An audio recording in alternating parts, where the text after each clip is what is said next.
Estamos próximos da Terceira Guerra Mundial, com esses ativos valorizando, a gente vê petróleo valorizando, a gente vê ouro valorizando, a gente vê o dólar valorizando em relação às principais moedas mundiais. Por que isso está acontecendo de forma conjunta? Isso é um sinal importante. Como proteger os seus investimentos num cenário como esse?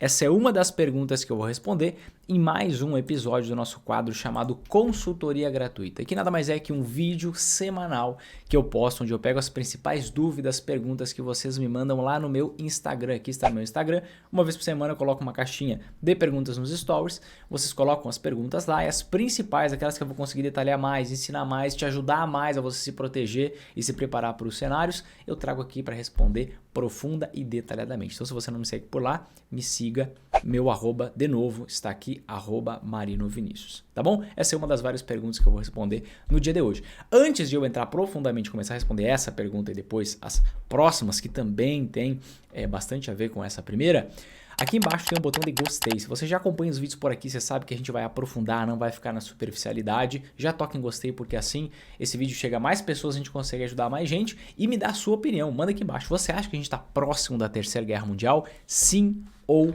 não? Manda agora, antes de você ver tudo que eu tenho para te passar aqui nesse vídeo de hoje. E vamos à primeira pergunta de hoje. Roberto fez a pergunta aqui. Parece que o mundo está à beira da catástrofe. O que você acha? Vamos ver o que está acontecendo hoje com os investimentos que está gerando essa percepção em alguns investidores, tá?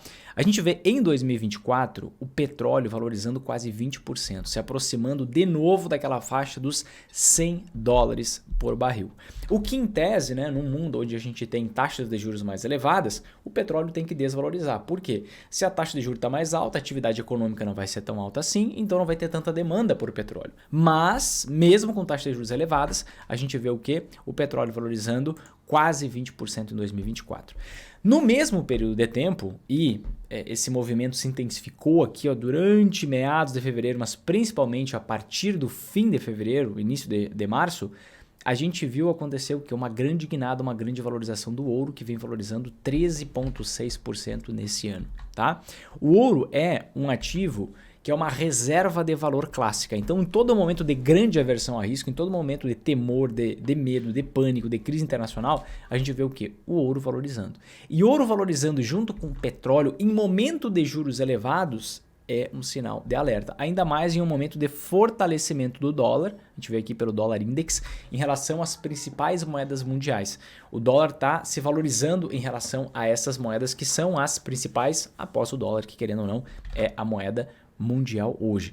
Então você vê claramente um momento de aversão a risco, claramente um momento de investidores se preparando para um pânico, uma crise, alguma coisa, só que com o petróleo valorizando junto, a gente vê, opa, isso aqui tem tudo a ver com um conflito bélico, né? E com o dólar se valorizando, a gente vê, opa, de fato, eles estão buscando reservas de valor.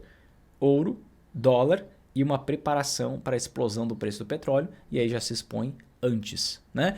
E uma coisa que é interessante, todo esse fluxo está acontecendo mesmo com a taxa de juros esperados para os próximos 10 anos dos Estados Unidos estarem subindo 17%. Isso aqui é um momento tela azul para muita gente que diz que os detratores do ouro, né? Ouro só valoriza quando a taxa de juros cai.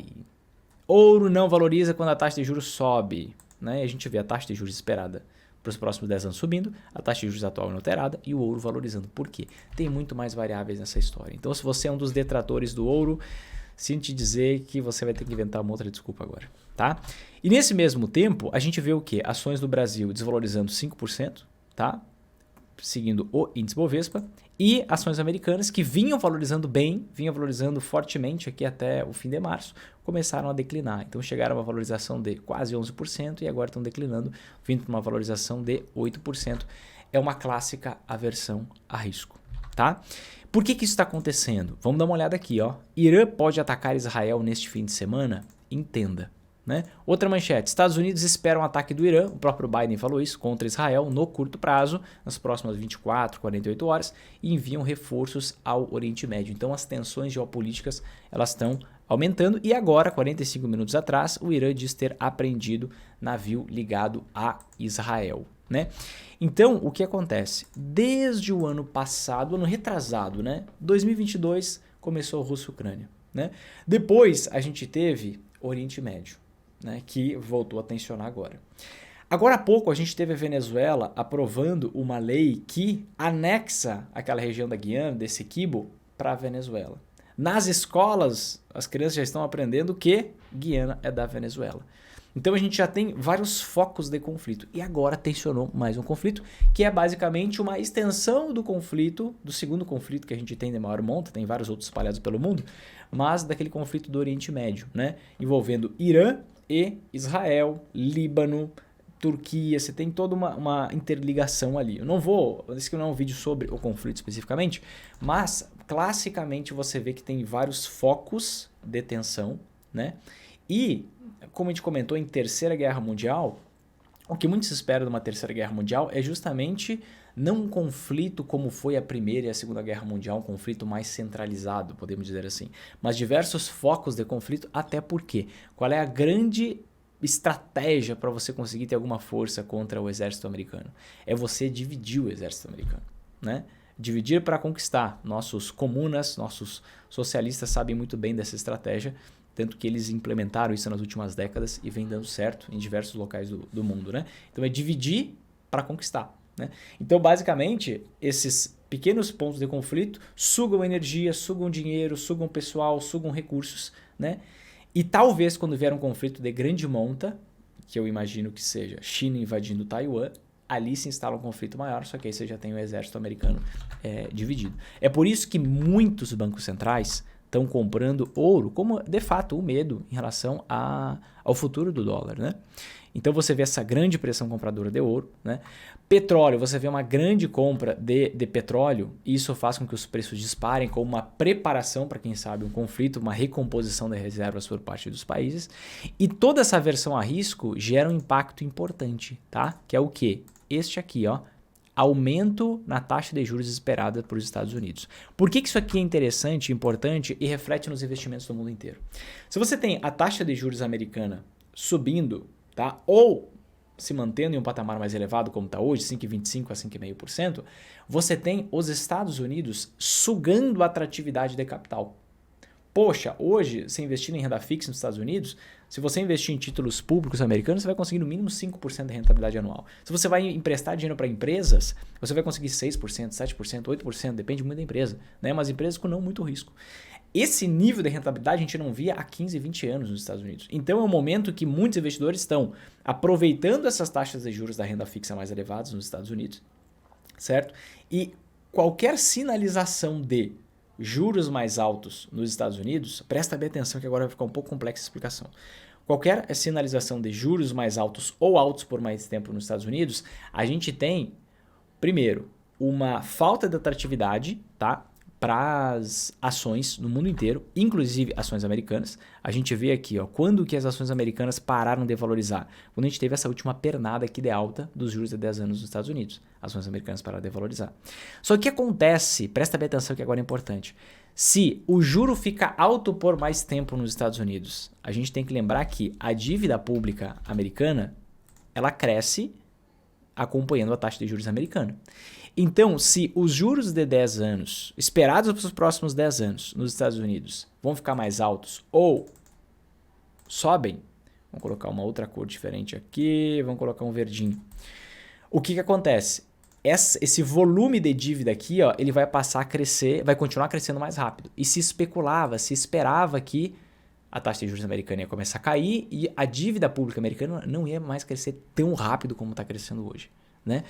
E quando você tem a dívida pública americana crescendo mais rápido, ou melhor, mantendo um crescimento acelerado, né? Crescendo muito rápido como está hoje, você tem uma pressão para os investidores desconfiarem ainda mais do dólar, uma pressão compradora para o ouro, por conta dessa desconfiança no próprio dólar, e ao mesmo tempo, como você tem taxa de juros elevadas, você tira a atratividade de investimento na Bolsa de Valores do Brasil, no exterior, e aí você pode ver as ações desvalorizando e as anti-ações valorizando, que é o que está acontecendo agora, tá? Anti-ações mais clássicas, ouro, metais preciosos e moedas fortes, a gente vê aqui principalmente o dólar e o ouro valorizando bastante. A gente viu o dólar aqui no Brasil em relação ao real voltar a um patamar que a gente já não via há algum tempo, tá? A gente chegou no início do ano, isso aqui é importante a gente destacar, tá? A gente chegou aqui, ó, no início do ano, estava no patamar de dólar de 4,85 e a gente vê um crescimento, uma valorização contínua chegando a 5,12, tá? Arredondando, 5,12 no dia de ontem. Então a gente vê o dólar se valorizando em relação às principais moedas mundiais, inclusive ao real, que não é uma das principais, e o ouro valorizando. E tudo isso como uma preparação para um conflito armado. Por que eu posso dizer que é uma preparação para um conflito armado? Porque basicamente a gente tem ouro e petróleo subindo, valorizando juntos, certo? Então, a pergunta aqui do Roberto, que foi a primeira pergunta de hoje, parece que o mundo está à beira da catástrofe. O que você acha? Eu não diria da catástrofe. Catástrofe seria algo muito grande, até porque nós já passamos por Primeira, Segunda Guerra Mundial e assim por diante. Mas a gente ter um ataque de Irã a Israel, totalmente esperado. A gente ter um ataque da China a Taiwan, buscando uma reunificação, totalmente esperado. A gente ter Estados Unidos intervindo nessa invasão da China a Taiwan em algum dado momento, esperado. Por quê? Porque tudo isso já foi avisado. Não é surpresa para ninguém. Então você tem que preparar os seus investimentos para isso, tá? Pouco tempo atrás fiz um vídeo falando sobre essa valorização do ouro. Para mim pode valorizar muito mais. O dólar ainda está num patamar muito baixo, está muito barato. Então prepare-se, tá? O mundo não é cor-de-rosas de forma que você somente usa uma estratégia de investimento simplista, em que diz, não, mas tudo vai dar certo no final. Não, prepare seus investimentos, o seu patrimônio, a sua família. É inflação que, se vier uma guerra, vai explodir no mundo inteiro de novo. E isso, além de ferrar os seus investimentos, aumenta drasticamente o seu custo de vida. Então, se prepare para você se proteger disso. Um reflexo é você conseguir lucrar com essa situação, tá? Mas prepare-se para se proteger disso com anti-ações. Próxima pergunta da Joelma. É uma boa dobrar o percentual de ouro na Magari Internacional? Vamos lá, o que é a Magari Internacional? Para quem não sabe, a Magari Internacional é uma estrutura de investimento que nos faz lucrar nas altas e nas quedas da Bolsa no exterior. Tem a Magari Brasil, para a gente conseguir ter esse tipo de resultado, investir em ações brasileiras, fundos imobiliários. E tem a Magari Internacional, para a gente investindo no mercado americano, a gente conseguir lucrar nas altas e nas quedas da Bolsa, tá? E a gente tem ouro dentro da Magari Internacional e já é uma dose bem relevante. Já é uma dose bem relevante. Mas aí a sua pergunta vem, é uma boa dobrar o percentual de ouro na Magari Internacional? E a minha resposta é não, e eu vou explicar o porquê, tá? Naturalmente, a sua pergunta vem em virtude dessa grande valorização em 2024, tá? Do ouro em relação à própria moeda americana, né? Então a gente vê aqui o que acontecendo em 2024 na valorização do ouro de 13,6%. Se a gente pegar aqui no último mês, é uma valorização de 7,26%. Mas o que acontece? Você só está suscetível a aumentar a sua dose porque você já viu a valorização. Muito provavelmente você não está pensando no potencial pela frente, nos riscos associados, mas você está incorrendo num erro grande, eu quero te alertar. O nome desse erro é viés da disponibilidade. Viés da disponibilidade foi um dos viéses cognitivos tratados nesse livro aqui, ó. Rápido e Devagar, Duas Formas de Pensar, do Daniel Kahneman. Daniel Kahneman foi o primeiro expoente, né, sobre as finanças comportamentais. Até 1979, a gente tinha os investidores tratando o ser humano como um ser totalmente racional financeiramente. E vem o Daniel Kahneman e o Amos Tversky e começa a fazer vários estudos mostrando que, na verdade, nós somos irracionais, dando pistas, né? Depois o Richard Taylor, em 2017, prêmio Nobel de 2017, tive o prazer de conhecer ele em 2018, ele veio comprovar justamente que o ser humano é 100% irracional na tomada de decisão financeira.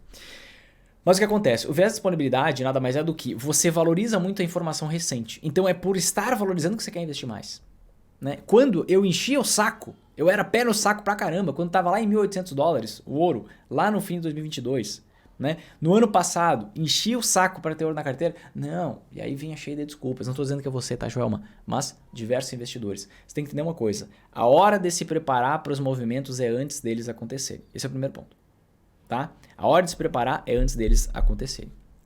Então, quando que vocês vão querer investir em dólar? Quando vocês vão querer investir no exterior de volta? Quando o dólar tiver R$6.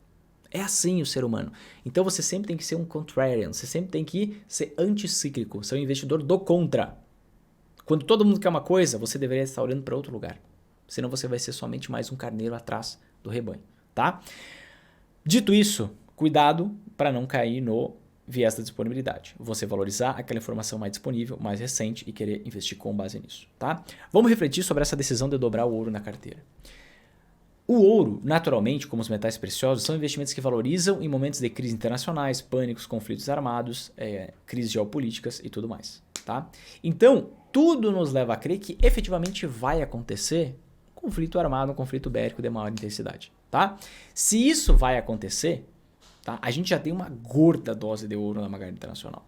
Tá? Não precisa de mais exposição. A gente tem uma alocação 10 vezes maior que a maioria dos fundos de investimento. Então a gente já está surfando excelentes rentabilidades em virtude disso. Tá?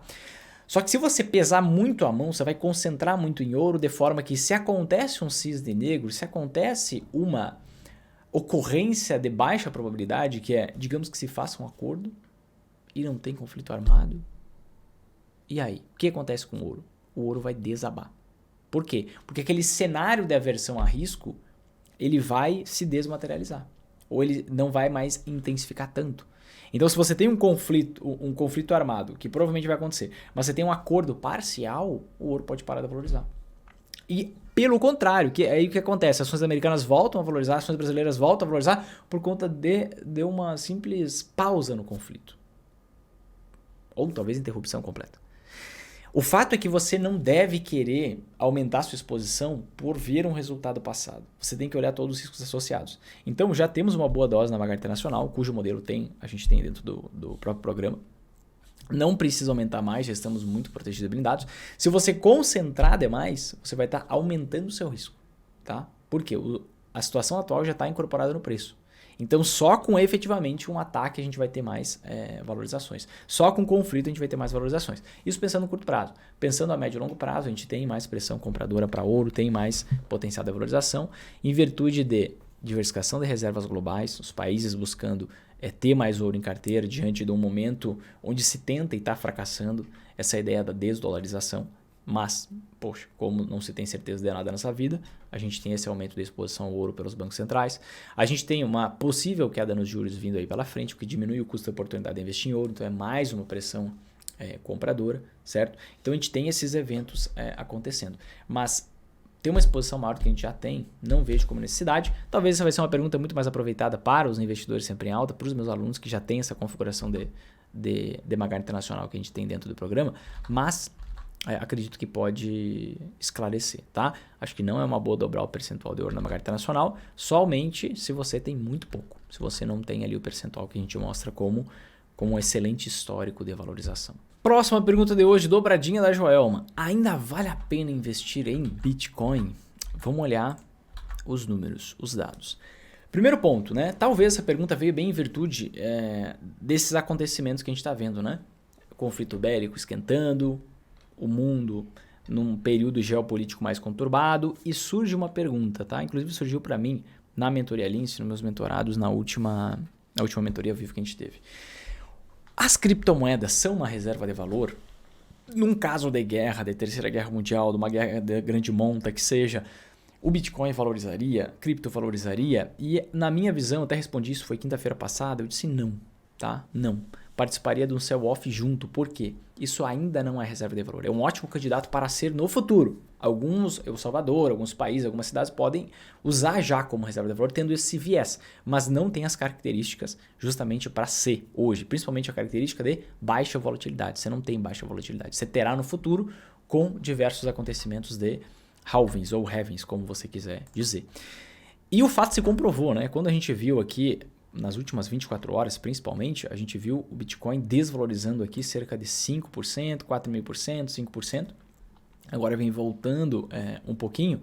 No mesmo período onde a gente tem, né, o petróleo mais ou menos estagnado, chegou a dar uma porrada, a valorização de 2%, agora está voltando. Num período onde a gente tem o próprio ouro que veio valorizando e tudo que eu te mostrei anteriormente, tá? Mas vem a sua pergunta, será que vale a pena se expor ao Bitcoin? Não por conta desse evento, não por conta desse risco geopolítico maior, por conta disso não, tá? Mas por conta das características específicas. Existe um evento chamado halving, que acontece mais ou menos a cada 4 anos, que vai acontecer daqui 7 dias aproximadamente. O que é esse halving? O halving é a quebra pela metade da recompensa dos mineradores. Mineradores são aquelas pessoas que emprestam energia computacional para o sistema funcionar, tá?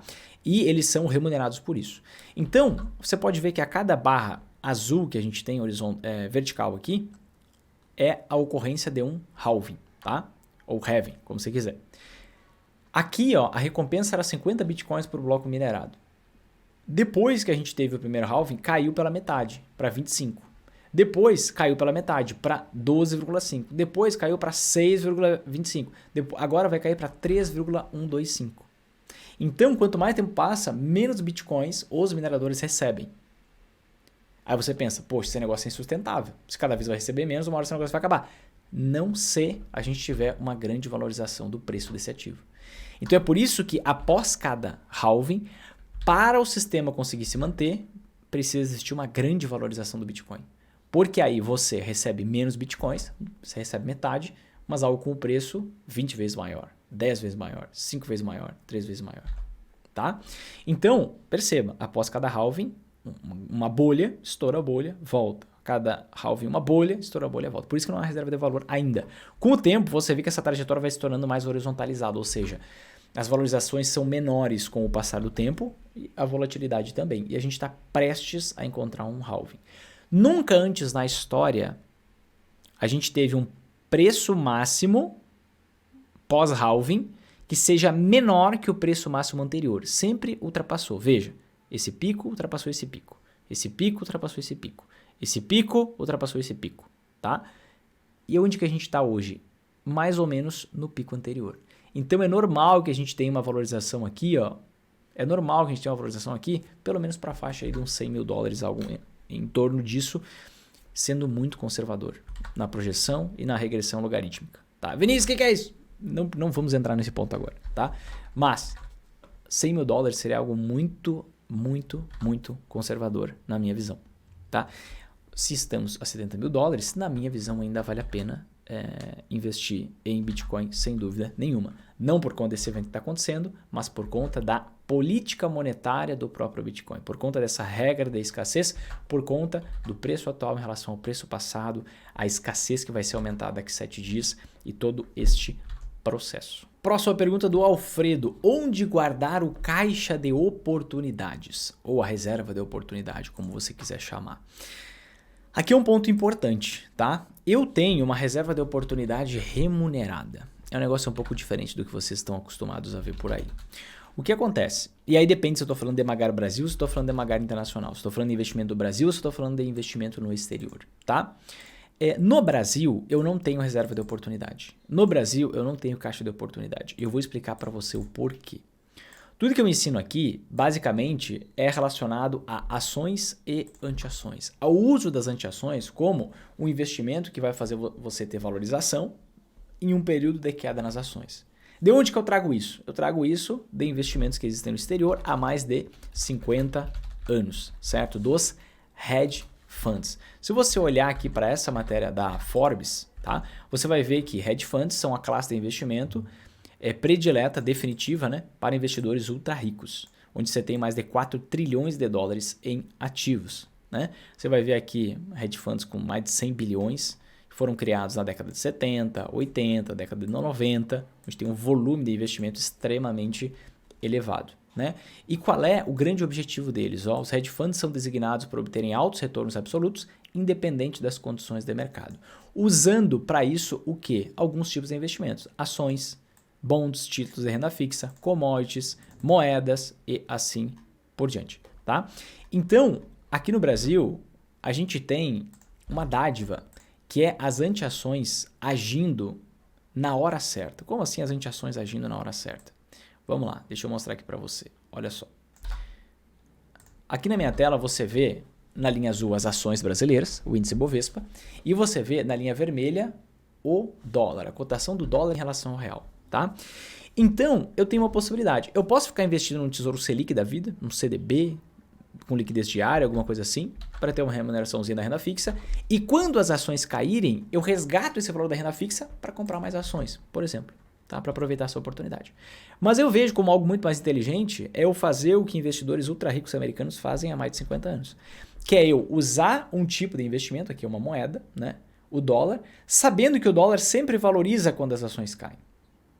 E que as ações sobem e o dólar desvaloriza. Então, qual é o processo? A minha reserva de oportunidade está no dólar. Porque quando as ações desvalorizam, o dólar dispara. Eu posso vender um pouquinho desse dólar para comprar muito mais ações. A preços baixos, compro uma quantidade muito maior e aumento minha renda passiva imediatamente. Aumento meus dividendos numa grande porrada. Quando a gente vê as ações valorizando, a gente vê o dólar desvalorizando. Eu aproveito que para comprar, já que as ações estão valorizando pra caramba, compro mais dólar para me preparar para a próxima queda. Aconteceu uma próxima queda, o meu dólar dispara, eu vendo um pouquinho aqui por volta. Vinícius, como que eu acerto o bumbum da mosca lá em cima? Não tem como, tá, meu querido? Não tem como. Você vai vender quando já tiver uma boa valorização para comprar mais ações a preços baixos e você repete esse processo. Mas você vê que tem praticamente um espelho aqui, né? Tanto que agora as ações passaram a valorizar desde o início de 2023 e a gente vê, né, o dólar nesse mesmo período de tempo valorizando e agora o momento da inflexão. As ações desvalorizando, o dólar valorizando. Então a minha reserva ela é uma reserva de liquidez remunerada. A gente pode ver aqui também o próprio ouro, que é uma outra antiação também usada principalmente com foco em crises internacionais, que se comporta de forma oposta às ações. Então no Brasil eu tenho uma reserva de liquidez remunerada. Eu não fico investindo em renda fixa porque eu não vejo nexo, não vejo sentido. Acabei de te mostrar aqui no período recente, mas a gente consegue comprovar isso historicamente com muita tranquilidade. Em todas as quedas das ações, o dólar dispara, existe uma razão, é porque cerca de 50% de todo o dinheiro investido em ações do Brasil é de investidores estrangeiros. Então quando você vê muita entrada de recursos de investidores estrangeiros aqui, você vê esses investidores indo para onde? Para a renda fixa, com taxa de juros caindo? Não, eles estão saindo da renda fixa, inclusive. Você vê investimento direto, de longo prazo, instalando empresas no Brasil? Não, eles não são muito malucos aí de querer correr risco de ter revisão de decisões tributárias definitivas pelo nosso tribunal maior, né? Para não ser categorizado numa expressão, num termo que vai reduzir o alcance do meu vídeo aqui.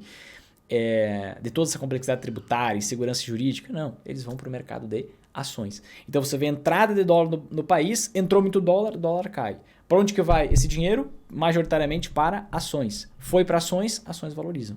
Ao mesmo tempo que você vê ações em queda, o que acontece? Como 50% de todo o dinheiro investido é dos estrangeiros, muitos deles estão vendendo, vão deixar o dinheiro aqui sem fazer nada? Não, vão tirar daqui, você vê ações caindo, sai dólar daqui, dólar valorizando e você vê essa gangorra acontecendo. Você tem essa possibilidade de uma reserva de oportunidade remunerada, muito melhor remunerada que deixar uma Selic da vida, tá? Agora, falando do mercado americano, falando da Magar Internacional, as antiações por lá, elas demoram um pouco mais a valorizar. Não é um processo tão papum, poderíamos dizer dessa forma, não é um processo tão rápido, ações caindo e antiações subindo. E vice-versa. Lá demora um pouco mais. Inclusive, a ação e a antiação podem desvalorizar juntas um tempo e depois você vê esse cruzamento. Tá? Por conta disso, lá eu tenho caixa. Hoje, já tem um tempo, eu e meus mentorados da mentoria Lince, a gente já tem um caixinha nos Estados Unidos, uma reserva de oportunidade, porque o mercado de ações está bem esticado. A gente não está hoje mais tão posicionado no mercado de ações americano. E isso vem trazendo bons frutos, né? Essa alocação diferenciada com uma reserva de oportunidade que está investindo em um ETF de renda fixa de curto prazo nos Estados Unidos, tá? Sem inventar moda. Então, lá fora a gente tem ETF de renda fixa de títulos públicos americanos de curtíssimo prazo. Aí tem várias opções, tem BIL, tem SGOV, tem TFLO e derivados. Próxima pergunta de hoje do Cauê. O que seria prudente fazer quando um locatário de um fundo imobiliário entra em recuperação judicial? Vamos lá. O trabalho que você deveria ter feito seria antes e não agora. Por quê? Imagina que você tem um fundo imobiliário e esse fundo imobiliário tem 3 inquilinos, tá? Cada um representa 33,3333% da receita do fundo. Se você tem um inquilino entrando em recuperação judicial, ele provavelmente vai deixar de pagar as parcelas, ele provavelmente vai deixar de pagar o aluguel. Então você perdeu 30% da sua renda na hora. Se você tem 10 inquilinos, onde no máximo um desses inquilinos ele é responsável por 15% da receita, ou seja, do pagamento do aluguel, ou seja, dos dividendos que você recebe, se o inquilino falir, entrar em recuperação judicial ou acontecer qualquer coisa com aquele inquilino, ele se endividar demais, não conseguir pagar as contas, o que é que vai acontecer? Você perde apenas 15% dos dividendos. Então, o trabalho de diversificação deveria ter sido feito antes. Como assim trabalho de diversificação? Entre vários fundos? Não. Analisando os fundos de forma que você não dependa de um inquilino só. Você vai investir num PVBI da vida, por exemplo. É um excelente fundo imobiliário. Só que a Prevent Senior é responsável por quase 50% de toda a receita do fundo. Eu não invisto no PVBI por conta de um risco que não é aquele... quantas vezes esse risco já se materializou no PVBI? Não importa quantas vezes. Importa que basta uma vez isso acontecer que eu vou perder 50% do dividendo. Né? Basta uma vez isso acontecer. Então, eu não invisto no PVBI, embora muita gente goste. E nada contra a VBI, uma excelente gestora. Tá? Eu gosto de outros fundos da casa. Mas o que acontece? Você deveria fazer esse trabalho antes. Olhar a diversificação de imóveis e inquilinos do fundo imobiliário e diversificar em vários fundos imobiliários. Porque assim, a sua renda não é tão impactada. Tá?